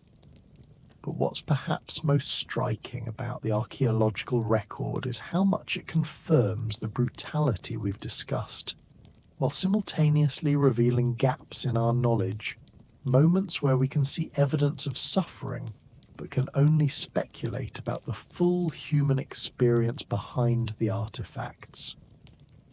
The skeletal remains from maritime contexts show patterns of injury and disease that speak to the hardships of sea travel. Bone lesions consistent with scurvy, healed fractures from shipboard accidents, signs of chronic cold exposure and malnutrition, dental decay from limited diet, and mortality patterns showing death at young ages for many who went to sea. The ships themselves, when well preserved, show evidence of constant repair, of damage from storms and rocks, and simply the wear of being used beyond their structural limits. And the grave goods, when present, sometimes include items that suggest the deceased valued their maritime identity, even knowing its cost. Model ships buried with merchants, oars placed in warriors' graves, navigational tools interred with captains. The human remains tell particularly poignant stories. Consider a burial excavated in Iceland. A man in his 30s buried in a boat grave with typical Norse grave goods, but also with skeletal evidence of his maritime life. His bones show signs of chronic malnutrition, with growth arrest lines in his long bones indicating multiple periods during childhood and adolescence when he didn't have enough to eat. His teeth are worn and damaged, consistent with a diet heavy in dried fish and coarse grain. His ribs show healed fractures on multiple sides, probably from shipboard accidents or violence. His spine shows early degenerative changes, the vertebrae compressed and damaged in ways consistent with years of heavy rowing and physical labour. Chemical analysis of his bones suggests a diet heavy in marine resources, fish and seal meat, the signature of someone who spent significant time at sea. and yet he was buried with respect, with goods that suggest he was considered a successful member of his community, someone whose maritime activities had earned him status despite the physical cost. His body tells a story of suffering accepted and endured, of a life spent in pursuit of goals that required sacrificing his health and ultimately his life. Dying young but dying honoured, his damaged bones testament to both the brutality of Viking maritime culture and the value that culture placed on those who endured that brutality successfully. The shipwrecks that have been discovered, though rare because wooden ships disintegrate quickly in seawater, sometimes preserve cargo and equipment that illuminates the practical reality of voyages. A wreck discovered off the coast of Norway contained the preserved remains of cargo, trade goods mixed with personal possessions, food stores, and navigational equipment, creating a snapshot of a voyage interrupted by disaster. Among the finds were human bones scattered across the wreck site, the remains of crew members who went down with the ship, their bodies too deep or too scattered to be recovered by survivors if there were any. These bones, analysed centuries later, tell their own stories. Young men mostly, some showing signs of previous injuries that had healed, suggesting they were experienced sailors who had survived previous close calls before their luck finally ran out. The archaeological evidence, incomplete as it is, allows us to verify that the suffering described in saga literature and contemporary accounts was real and widespread, not exaggeration or literary invention. The bones don't lie about malnutrition, about injuries, about young death. The ships don't lie about their limited cargo capacity and exposed design. The scattered burials along coastlines don't lie about the mortality rates of maritime work. And taken together, these fragments of material evidence build a picture of a maritime culture that achieved remarkable things at remarkable human cost, that expanded across the North Atlantic through the sacrifice of thousands of lives, that valued innovation and profit enough to accept suffering as simply the price of doing business on the sea. The final chapter in the story of Viking longships and the suffering they enabled is perhaps the most relevant to our own time.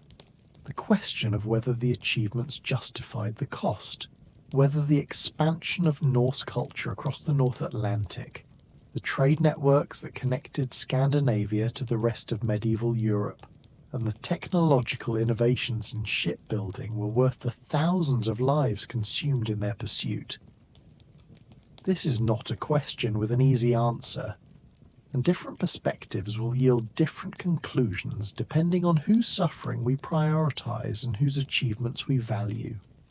From one perspective, the Viking Age represents a period of remarkable human achievement, where isolated Scandinavian communities developed technology and social organization sophisticated enough to project power across vast distances, to settle hostile environments like Iceland and Greenland, to establish trade routes that connected disparate civilizations.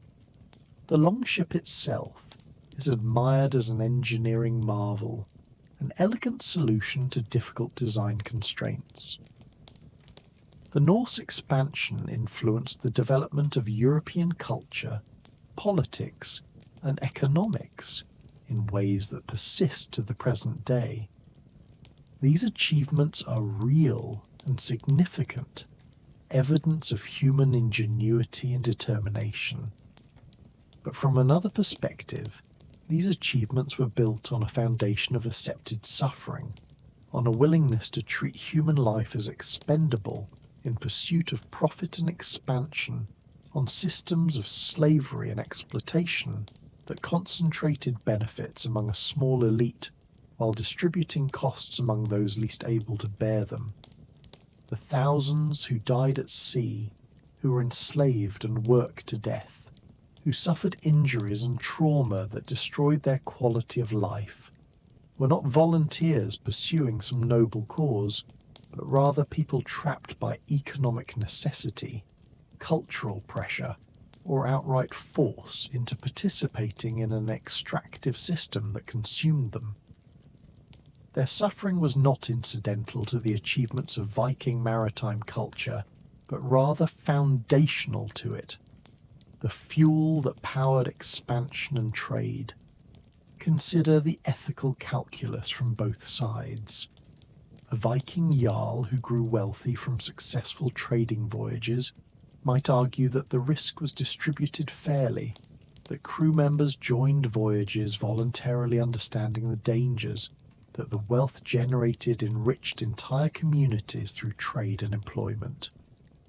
From his perspective, the occasional loss of life was tragic but acceptable, given the alternatives, and the achievements of Norse culture justified whatever costs were necessary to realize them. But a thrall who was captured in a raid, enslaved aboard a longship, and died of exposure or disease while rowing to enrich his captors would have a very different perspective.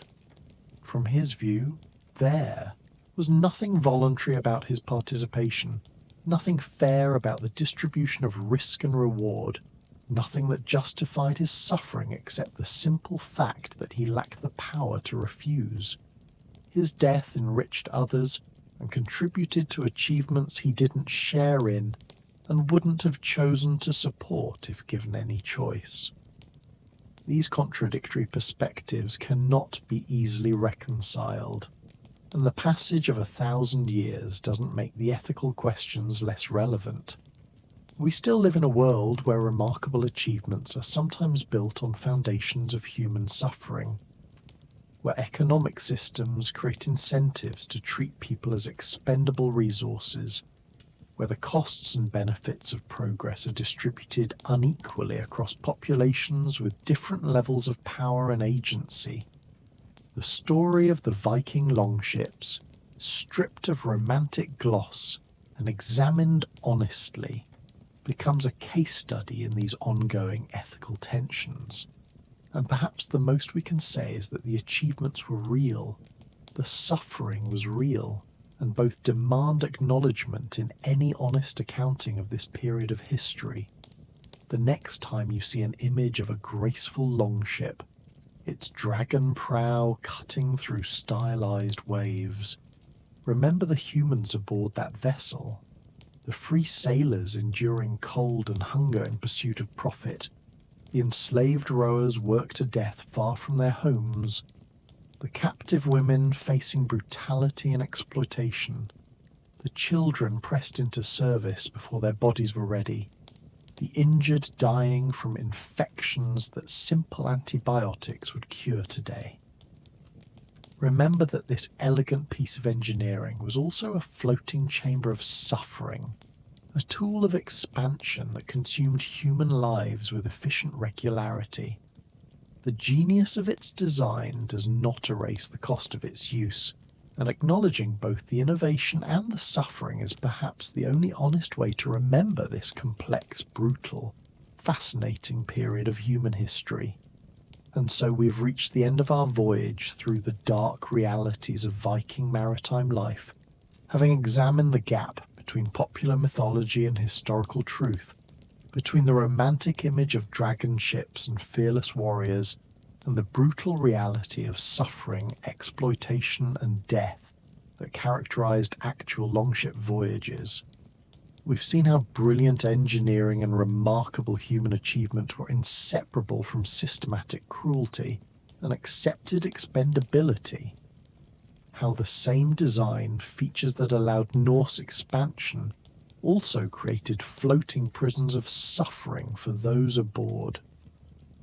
The stories we've explored tonight are not meant to diminish the genuine innovations of Viking Age Scandinavia, the real courage of sailors who faced genuine dangers, or the complex achievements of a culture that expanded across the North Atlantic in wooden ships, powered by human muscle and determination. Rather, they're meant to complicate our understanding, to add dimension to narratives that too often present only the glamorous surface, while ignoring the human cost beneath.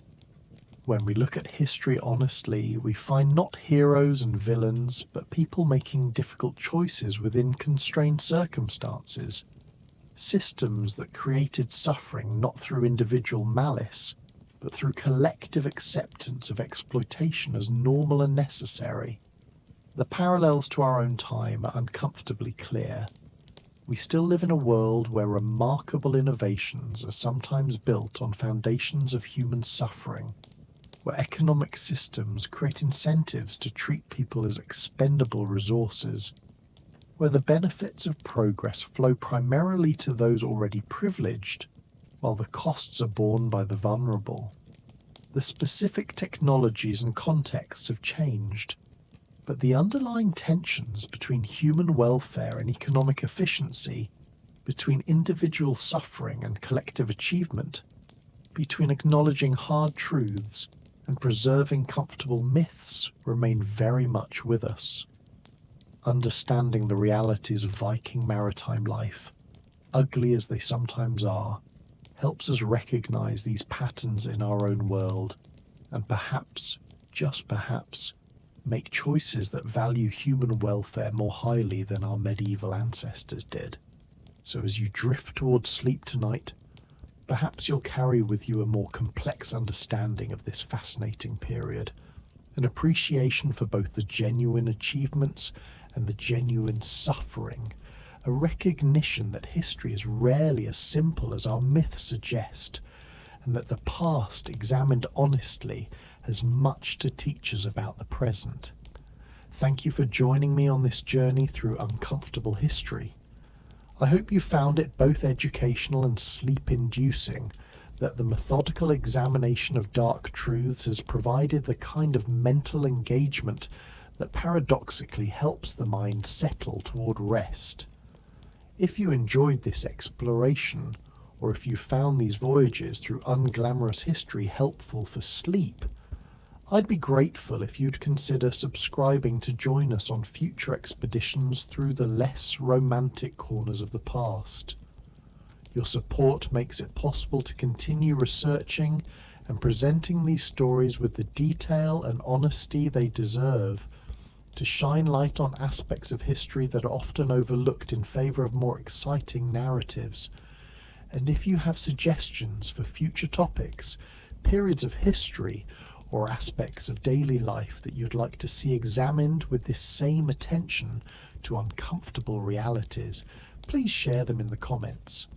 The past is vast and full of stories that challenge our assumptions and complicate our understanding, and I'm always looking for new territories to explore.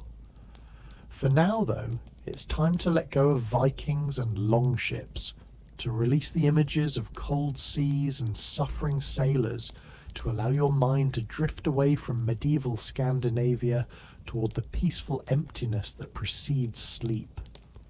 The history will still be here tomorrow if you want to revisit it, but for tonight it's done its work, providing enough detail and darkness to occupy your thoughts while you gradually disconnect from wakefulness.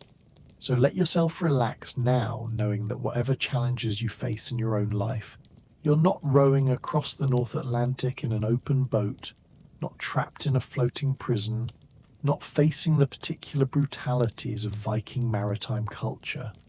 Your bed is warm and dry, your body is safe, and the night ahead holds only the gentle passage into rest. Sleep well, dear listener. Let the images fade now, the longships dissolving into mist and memory, the waves settling to stillness, the cold receding into the distance. Picture instead a quiet shore at dawn, the water calm and glassy, reflecting soft light from a sky turning from black to deep blue to pale grey. The ships are gone, the crew's at rest, the suffering passed into history where it belongs. You're standing on solid ground, watching the tide retreat, leaving behind smooth sand that holds no footprints, no evidence of passage, just clean emptiness waiting for the day. The air is cool but not cold, fresh with salt and possibility. Seabirds are beginning to call, their cries soft and distant. The horizon is clear and empty, no dragon ships breaking the line between sea and sky, just the gentle curve of the world continuing beyond sight. You're safe here on this peaceful shore, with nothing required of you except to stand and breathe and watch the light slowly strengthen. There's no hurry, no need to be anywhere else, no voyage to prepare for or endure. Just this moment, this breath, this gradual transition from thought to stillness. The waves lap gently at the shore, a rhythm as old as time, as reliable as your heartbeat, steady and sure. You can feel yourself settling, your body becoming heavier, more relaxed, as if the weight of all those dark stories is finally lifting away, leaving you lighter than before. The day is coming, but sleep is closer, and you let yourself turn away from the shore, toward rest, toward dreams of your own choosing rather than histories of suffering. The Vikings and their ships fade further with each breath, becoming less distinct, less real, until they're just shadows at the edge of consciousness, and then not even that. There's only you now, and the quiet, and the gentle pull of sleep, welcoming and warm. Sweet dreams whenever they come. Thank you for listening. Good night.